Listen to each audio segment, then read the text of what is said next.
Hello everybody, welcome back to my channel for my first ever small business year in review video. I have never done a video like this, but when I asked you guys over on Patreon and also here on YouTube as well as to what videos you wanted to see at the end of the year, this video was the most voted for video in both places. Now, originally I thought about doing a 2024 in review and 2025 goals video all in one, but actually I've decided to split it into two. I thought it would be easier for me and also for you watching to digest. So today I'm gonna do my 2024 wrapped, my business wrapped, or my small business in review video. And then next week, I'm going to post my 2025 business and brand goals video, where I'm going to share with you what my plans are for 2025 based off of everything that I learned this year and what direction I want to take my brand and business going forward. So be sure to click that subscribe button if you haven't done so already. And if you want to get reminded when that video goes up, you can click that little bell that shows up beside the subscribe button. So then YouTube will give you notifications when I post new videos. With all of that out of the way, let's get into our 2024 wrapped / small business review video. I actually wrote out like a notes on my phone so that I would be concise, because if you watch my weekly vlogs, you will know that I do tend to go off on a tangent, and I do love a good small business / creative business rant, and that is basically what a video like this is. I also thought it would be more useful to kind of go into it from a point of view of like my wins and my fails, or my highs and lows, because I was thinking about what I would find the most useful if someone shared like an insight like this from their business, or even if I was thinking about creating this video now for like Laura in 2023, like what would I actually tell her?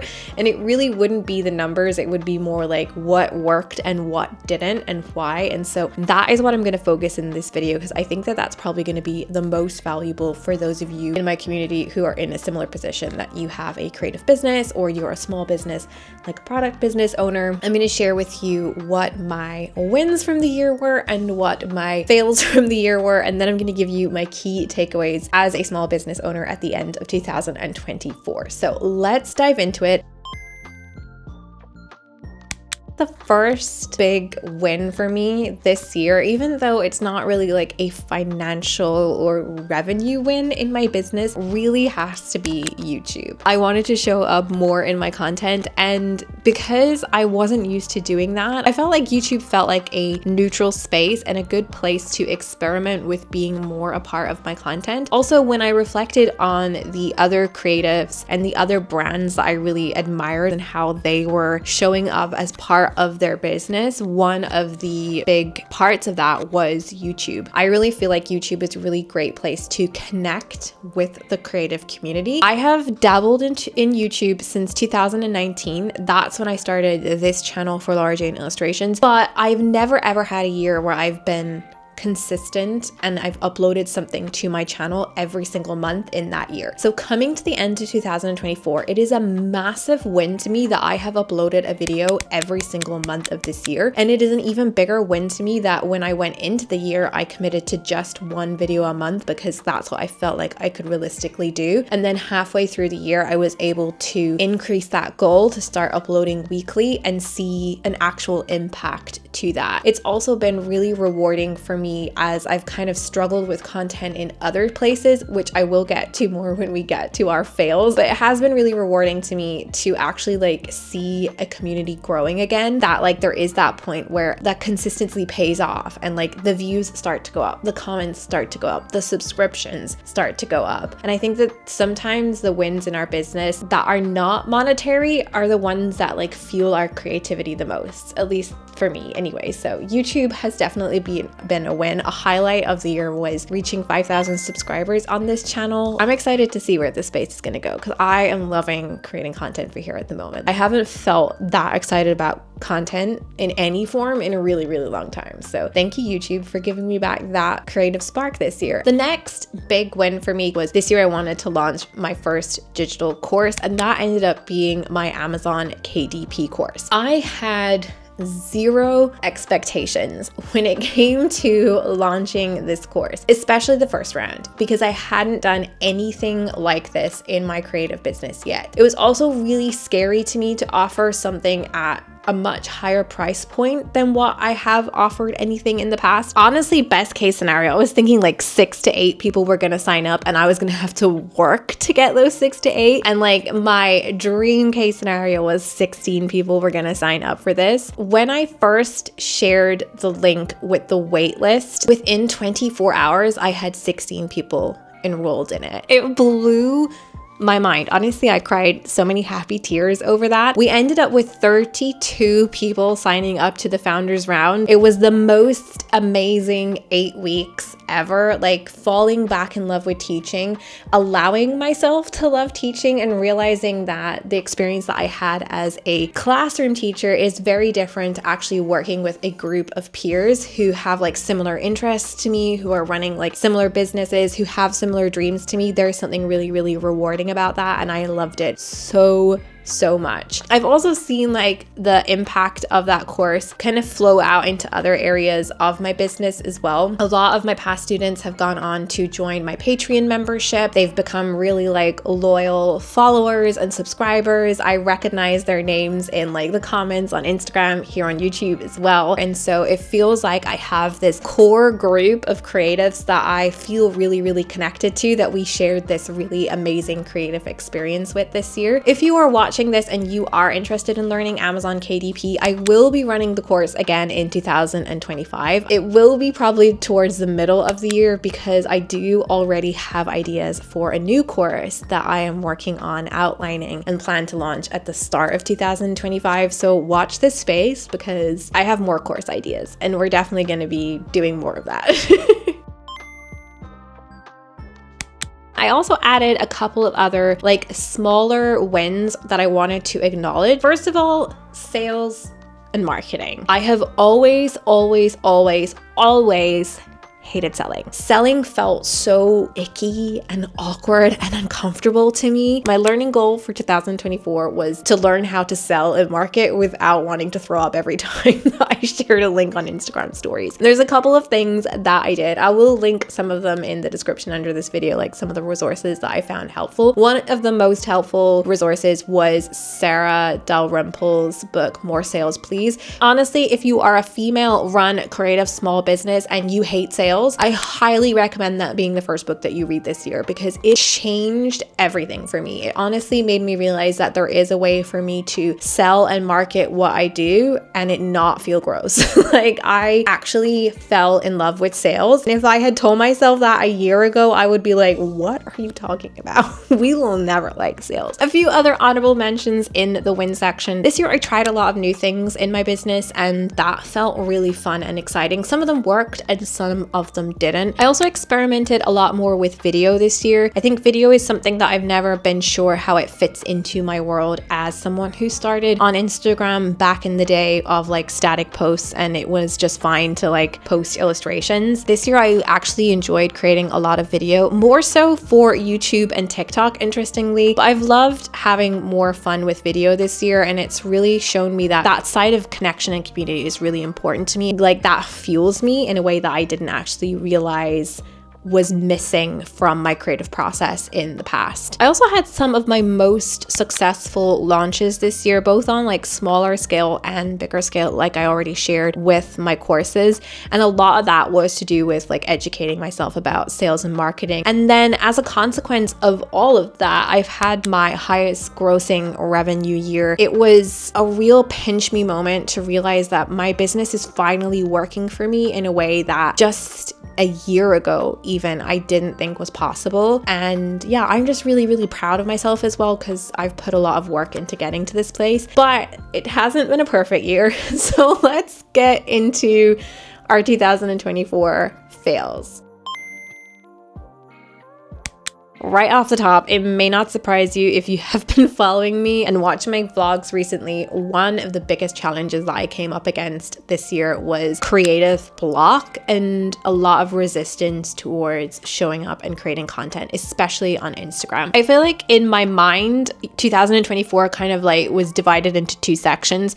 The first half of the year, I felt like I had a lot of momentum, a lot of things were working. It just felt like there was a lot of energy in my business. The second half of the year, it kind of felt like things started to downward spiral, and I started to have like this knock in my confidence that just snowballed. I just felt so creatively blocked, and I took a massive knock in my confidence because I just didn't feel creative at all. And then that snowballed into me feeling really resistant about showing up on Instagram and posting content. I started to doubt myself a lot, and it really just had this knock-on effect where I just wasn't showing up confidently to anything else I did, and nothing really worked as well as I would have wanted it to. I really have been doing a lot of reflecting on this. Instagram is the space where Laura Jane Illustrations started. It started as an Instagram account. That is where the majority of my audience still is. And I feel a lot of pressure showing up there because there is so many people there. I do feel like because my audience there grew around me at a certain phase in my creative business and my creative journey, that I am more resistant to experimenting with new stuff over there, because I feel like, or I fear if I do something different or I do something new, or like if I show up as myself in a reel like I do here in a YouTube vlog, that people are just going to hit unfollow and they're going to be uninterested in it. I definitely had a lot of resistance towards Instagram this year, and that really did have a massive impact on my reach and my engagement, which took an absolute nosedive. The biggest consequence of that, the biggest loss in all of this, was I felt disconnected from the majority of my community. And when I did start going back and start sharing in the last couple of weeks, I realized that so much of this was in my head, because I've had so many amazing conversations in DMs and as a response to me like sharing on stories like vulnerably what I've been going through, but also just in comments when I've just started showing up and sharing my art again and reminding myself of like, this is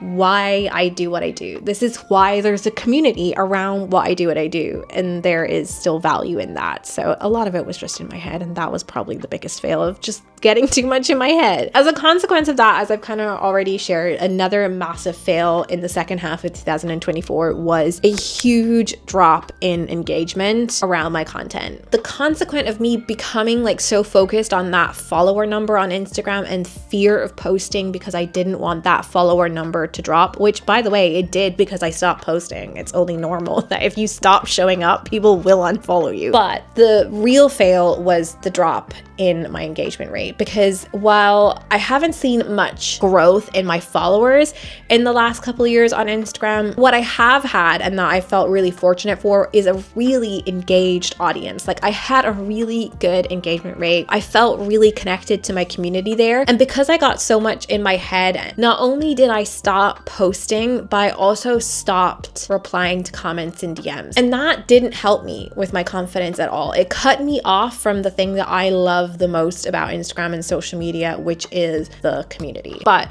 yeah, my engagement has taken a nosedive, and it is completely my fault, because I just felt like people wouldn't want to hear from me. So I wasn't like responding to comments, DMs, which is really, really silly. We're going to do better in 2025 on that one. Next fail, most recent fail, and I won't go into this one too much because I vlogged the whole thing, my merch launch. My merch launch, it was a failure and a disaster from literally the start to the finish. I did it in a moment when I wasn't feeling the most confident to begin with. So maybe that also was part of the fact that it didn't go well. I put so much weight on it being like this massive success, which it wasn't a like complete failure. Like, considering how late this collection launched in December, and it was a Christmas themed collection, we did still manage to make way more sales than I expected at that point. If you watch the vlogs, basically the print on demand plugin on my Squarespace website was an absolute disaster. It's like everything that I learned about launching and sales and marketing at the start of the year just went out the window. And I was putting this pressure that this merch launch would be the thing that would turn the whole year around,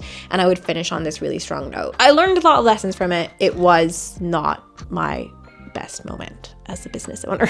not my greatest moment. A few more honorable mentions. I procrastinated a lot this year, like a lot. This is the first year that I actually made a business plan going into the year where I thought about what I wanted to launch and actually mapped it out on a calendar. I had a really clear plan, and in some senses I really did stick to that plan. There were some things, as I've already shared, that really worked, and then there were some things that didn't, and a lot of the time when it didn't work, it was because I procrastinated. I put off starting it longer than I should have, and I did that with self-initiated projects. I also did it with client projects where I should have started work on things earlier than I did, and then it was a race to the deadline, and that's just not the way that I want to be showing up in my business, and something I definitely need to get better at in 2025. And a follow-up to that, when it comes to client work, one of my other goals for 2024 was to refine my illustration services and to update my portfolio. Instead, what ended up happening was I just didn't book any clients. And that's not because there wasn't interest. It was just because I was like, oh no, I'm refining my offers. I need to get clear on what I'm offering. I needed to also refine my prices. Like I needed to get clear on what my illustration services actually were and how much I was charging for them. But I never actually sat down to do that work. And then as a consequence of that, I didn't end up pitching myself to brands, and I ended up turning down work because I wasn't actually sure, is this something I want to do? Because I hadn't put the time into getting the clarity. My portfolio hasn't been updated at all this year. That has been on my to-do list since January. It never happened. It's on the to-do list for the start of 2025. Another fail of this year, my book project. I announced at the start of the summer that I was working on a second book that I was going to self-publish through Amazon, and that I was going to work on a lot during the summer, and I was going to document the process, and I was going to share it. I wrote the outline for that book, and I let that project die. Following on from that, on the self-publishing route, if you have been following my vlogs recently, another fail that you may have noticed that I haven't acknowledged yet is my 2025 planners have not launched. As I am recording this, it is the 19th of December. I have all of the manuscripts and all of the drafts saved on my laptop, and I still have not uploaded them to Amazon KDP to actually launch these planners. Last honorable mention in the fail department, not really a fail, but kind of like something that I should have given up on earlier than I did, and that is my podcast. Even from the start of this year, when I made the decision to change the direction of the podcast to focus on creativity, there wasn't love for it anymore, and showing up and doing it felt like a chore that I should have sunsetted a lot earlier. So for me, the podcast isn't a fail because I decided to finish it this year and not create any more new content for it. The podcast for me was a fail because I didn't listen to my gut when I started to fall out of love for creating content for it. That is probably the lesson that comes out of that, which is a nice segue into the final roundup of this video. I wanted to share some of my key takeaways. While I did have like a business plan and I had mapped everything out on my calendar, I hadn't done as much work on like getting clear on my whys going into this year. Like, what were my driving forces? What were the key signs of success for me other than launching the course? And so I didn't have a lot of direction, and that resulted in me just feeling a little bit lost. So the key takeaway here is that I need to get clarity going into 2025, and I need to check in with that clarity often, because this year my business and my direction has changed a lot as a consequence of the things that have worked and as a consequence of the things that haven't worked. And I think that we kind of demonize the idea of changing as business owners, that we need to like fit into a niche and then we always need to do the same thing, but that doesn't work in the long term. And so I think that in 2025, I need to have more clarity, but I also need to check in with myself and remind myself of that clarity, or adjust the direction of that clarity when it's not working anymore. And that's something I did not do enough this year. The next big takeaway that I've been reflecting on is that creative resistance that I felt this year. When I think back to the root of that resistance, as I've already touched on it, it comes from like creating a lot of rules for myself and being afraid to try something new because of fearing rejection or fearing